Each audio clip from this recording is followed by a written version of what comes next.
이 시간에는 녹취록과 내용 증명이 필요한 때에 대해 말씀드리겠습니다. 살다 보면 소송을 해야 할 때가 있습니다. 소송을 시작했다 하면 반드시 이겨야 하는 법이고 이기기 위해서는 철저한 사전 준비가 필요할 것입니다. 사전 준비 중 가장 중요한 것이 증거 수집입니다. 증거는 서류, 사진 등과 같은 서증과 목격자 등과 같은 인증으로 나눌 수 있고 서증과 인증의 혼합 형태인 녹취도 있습니다. 녹취는 상대방의 발언을 증거물로 사용하기 위해 녹음기 등의 장비를 이용하여 녹음하고 확보해 두는 것을 말합니다. 상대방의 발언을 증거물로 제출하기 위해서는 녹취 파일을 워딩하여 글로 옮겨 녹취록을 작성하는 것이 일반적입니다. 녹음을 청취하는 것보다 녹취록을 읽는 것이 증거조사에 훨씬 편리하기 때문입니다. 대화의 당사자 중 한쪽이 녹음을 하는 것은 불법이 되지 않지만 제3자가 당사자들의 동의 없이 녹취한다면 도청행위가 되어 통신비밀보호법 위반으로 범죄가 될 것입니다. 분쟁을 방지하기 위한 유용한 제도로 내용 증명이 있습니다. 내용 증명이란 어떤 내용의 문서를 언제 누구에게 발송했다는 사실을 우체국에서 공적으로 증명하는 우편 제도를 말합니다. 민사소송을 앞두고 상대방이 딴소리를 못하도록 사실관계를 확실히 해두는 법적 조치의 시작으로 많이 쓰입니다.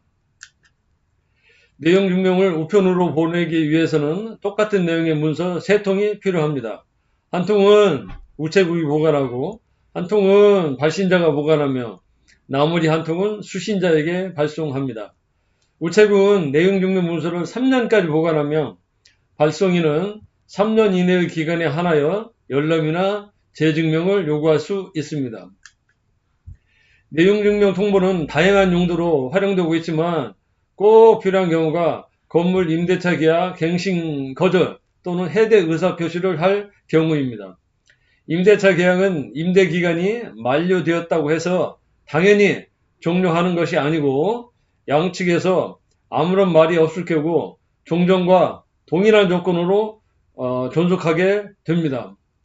임대인이 계약 기간이 끝나기 6개월 전부터 2개월 전까지 갱신 거절의 통지를 하지 아니하면 동일한 조건으로 계약이 2년 연장됩니다.